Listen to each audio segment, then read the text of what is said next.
C'est la suite de cette matinale spéciale avec un ancien Premier ministre, ancien ministre des Affaires étrangères, à notre micro en direct et en public du Studio 104. Dominique de Villepin, bonjour et bienvenue. Bonjour. Bonjour. Vous avez entendu Jean-Luc Mélenchon, Thierry Breton dans la première heure. Alors, même question pour commencer. Quels mots employez-vous pour décrire le monde depuis le retour de Donald Trump aux affaires? Désordre, chaos, règne de la loi du plus fort. Quels sont vos mots, Dominique de Villepin? Et qu'est-ce qui vous a aussi le plus frappé ces dernières semaines?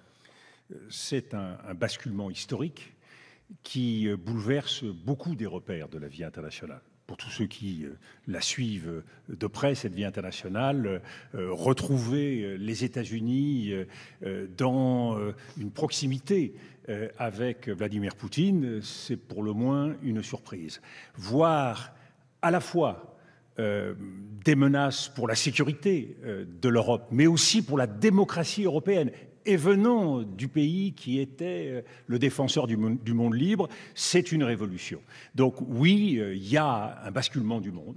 Et il faut se préparer en conséquence et en tirer bien évidemment toutes les leçons nécessaires si nous voulons, nous Français, nous Européens, pouvoir défendre notre indépendance. Guerre commerciale avec le Canada et avec nous, volonté d'annexion du Panama, Groenland, transformation de Gaza en Riviera, humiliation de Zelensky. Au-delà des outrances, quel regard vous portez sur la politique de Donald Trump, mais aussi sur l'homme, le style, l'entourage de ces milliardaires de la tech qui l'entourent? Qu'incarne-t-il? Que représente-t-il? Y a-t-il une cohérence à leurs déclarations, à leur politique? Et sont-ils encore nos alliés? Ça fait beaucoup de questions. Alors, il y a une tentation qui serait facile, c'est de minimiser ce que nous voyons sur la scène mondiale et de dire c'est un opportunisme, un transactionnalisme. Je crois qu'il faut aller plus loin. Nous assistons à la confirmation d'un impérialisme américain hybride, qui a donc un double visage.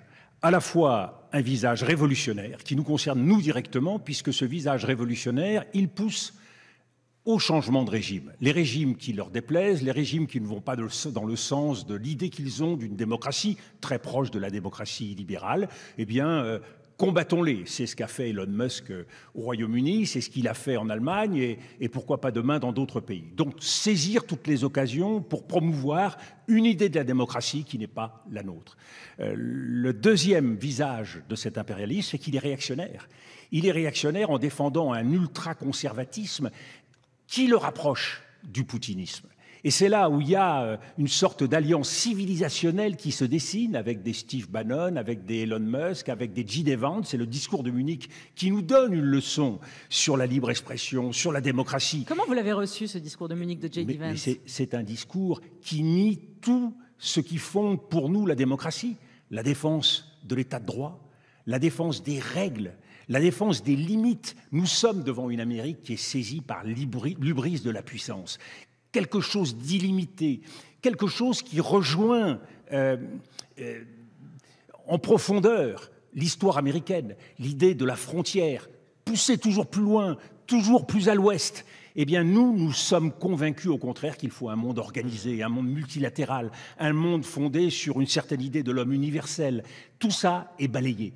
Et on voit bien que, en quelque sorte, ce partenariat d'hommes forts qui se dessine, d'un Donald Trump très prompt à vouloir cultiver ses relations avec Vladimir Poutine et avec d'autres grands de la planète, mais faisant peu de cas de la démocratie et des Européens, dans le regard que Donald Trump porte sur le monde. De ce point de vue, on voit bien, l'Ukraine n'existe pas plus que l'Ukraine n'existe pour Vladimir Poutine, et l'Europe n'existe pas plus parce que l'Europe n'a d'autres vérité que vassalisée pour Donald Trump. C'est particulièrement vrai pour les techno-entrepreneurs qui l'accompagnent. Dominique de Villepin, sur l'Ukraine, il ne peut pas réussir un deal, un pari comme celui qu'il est en train de tenter avec les discussions de Jeddah, la perspective d'une trêve d'un mois.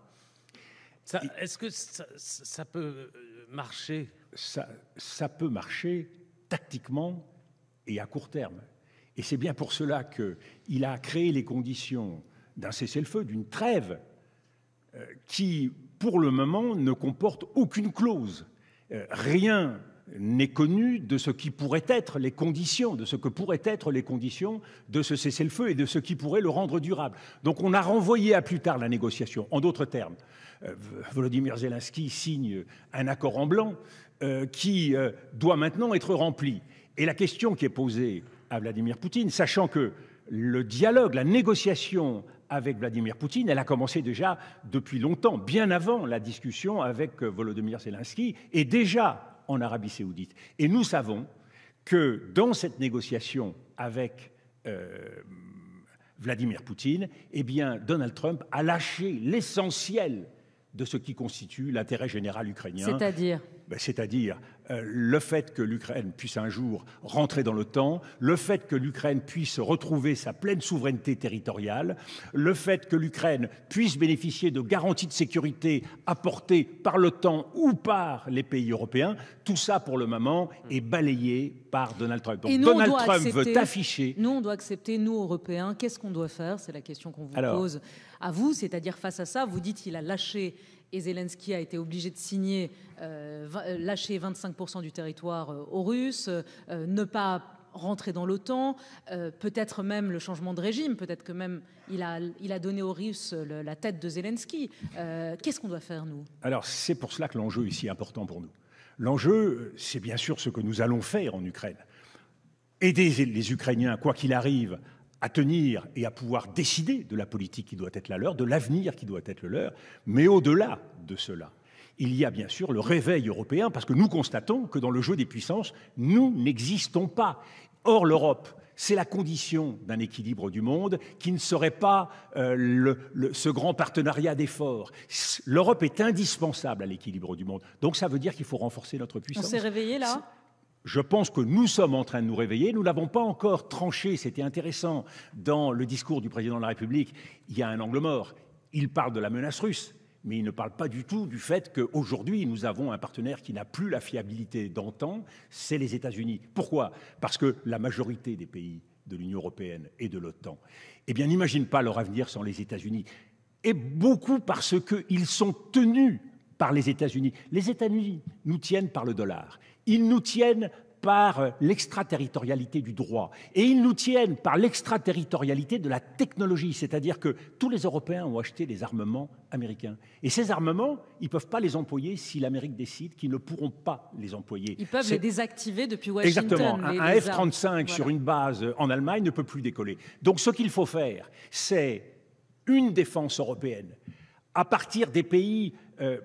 les plus déterminés en Europe, et on voit bien l'Allemagne, c'est un changement formidable pour les Européens, l'arrivée de Friedrich Merz, le Royaume-Uni dans le cadre de l'OTAN, mais aussi la Pologne, on a un triangle de Weimar, plus le Royaume-Uni et quelques pays, je pense à des pays comme l'Italie, je pense à des pays comme la Suède, qui peuvent constituer une sorte d'avant-garde et ouvrir le chemin pour des grands projets européens d'équipement, pour un format qui pourrait constituer la base d'un commandement européen, parce que nous devons avoir un leadership dans le domaine de la défense, mais ceci ne suffit pas. Au-delà du réveil en matière militaire, il faut aussi un réveil dans le domaine de l'économie, de la technologie. L'indépendance, ce n'est pas seulement sur le front militaire, c'est aussi dans le domaine de la souveraineté. Et il faut, sur le plan démocratique, se convaincre qu'aujourd'hui, il y a un risque d'entente civilisationnelle entre les États-Unis et la Russie. Et nous devons donc défendre notre idée de la démocratie. Et bien évidemment, comme toujours, il y a un certain nombre d'idiots utiles en Europe qui sont prêts à faire le jeu, soit des États-Unis, soit de la Russie. Et nous devons veiller, nous, à tenir sur cette ligne d'exigence et d'indépendance. Question dans le public, Sonia De Villers. Oui, je suis avec Nicolas. Bonjour Nicolas, vous avez une question pour Dominique de Villepin.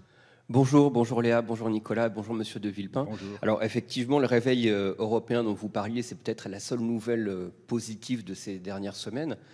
Mais vous alliez en parler, je pense, au cœur de l'Union européenne. Il y a malheureusement au moins un allié objectif de Vladimir Poutine, Viktor Orban. Alors comment on fait avec ça pour continuer à avancer ? Vous avez Merci raison. pour cette question. Il y a Dominique de Villepin. Il y a à la fois la Hongrie, il y a aussi la Slovaquie, et puis il y a des pays qui hésitent sur la ligne à conduire. On le voit par exemple pour un pays comme l'Italie. Donc le but, c'est bien évidemment d'essayer d'embarquer tout le monde. Une des conditions du succès pour l'Europe, c'est l'unité. Il faut prendre en compte tout le monde. Mais il faut donner l'exemple. Et donner l'exemple aujourd'hui, ça veut dire qu'un groupe de pays, un noyau dur, se constitue et part pour justement montrer la voie de ce que pourrait être une organisation de défense européenne. Alors il faut être pragmatique. Si on cherche à le faire aujourd'hui tout seul, on n'y arrivera pas compte tenu de l'héritage. Il y a une transition. Cette transition fait que cet effort doit être fait aujourd'hui dans le cadre du pilier européen de l'OTAN, mais avec vocation à s'émanciper le plus possible. C'est pour ça qu'on a raison d'insister sur le fait qu'à l'avenir, alors que 65% des armements européens qui ont été apportés à l'Ukraine ont été achetés aux États-Unis, il faut faire en sorte que ces armements soient achetés en Europe. Pourquoi ? Parce qu'en même temps qu'on fait un effort militaire, bien évidemment, cela doit servir l'emploi européen, la croissance européenne, la puissance européenne. Donc vous voyez bien, quand on parle de risque de guerre et d'efforts à faire, c'est aussi quelque chose qui va bénéficier à tous les Européens, à l'économie européenne. Nous sommes dans un monde dangereux. Dans un monde dangereux, il faut avoir les moyens de s'affirmer, il faut dépendre de personne. La France a eu la lucidité il y a bien des décennies avec le général de Gaulle, de voir juste. Elle savait, la France du général de Gaulle, qu'on ne pouvait pas compter sur quiconque à l'heure de vérité. Et donc, nous avons choisi la voie de l'indépendance et il faut accompagner les Européens dans cette même voie. Dominique de Villepin, on vous entend ce matin parler de défense européenne. Vous avez entendu Jean-Luc Mélenchon, et il nous reste 2 minutes, hein.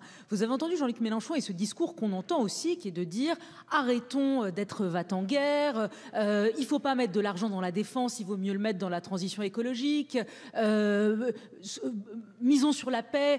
Peut-être même désarmons. Qu'est-ce que vous lui dites? Enfin, il n'est plus là, mais comment vous réagissez quand vous entendez ce son de cloche qu'il incarne, mais que d'autres disent aussi? Il y a un choix à faire.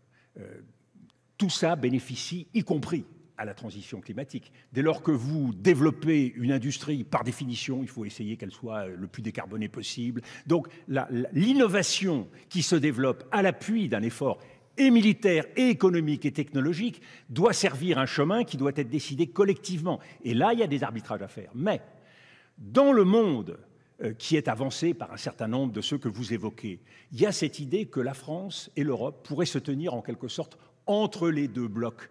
Le problème, c'est que les deux blocs, eh bien, ils ont profondément changé de nature. Nous ne sommes plus dans le monde des années 50 et des années 70 où on pouvait parler de non-alignement. Nous sommes dans un monde où il y a un risque de collusion entre les États-Unis et la Russie, et donc nous ne pouvons plus aujourd'hui omettre d'exister comme puissance. Puissance indépendante et puissance démocratique, puisque c'est sur ces deux aspects que nous sommes menacés. Merci Dominique de Villepin. Vous avez vu la couve de Marianne? Non.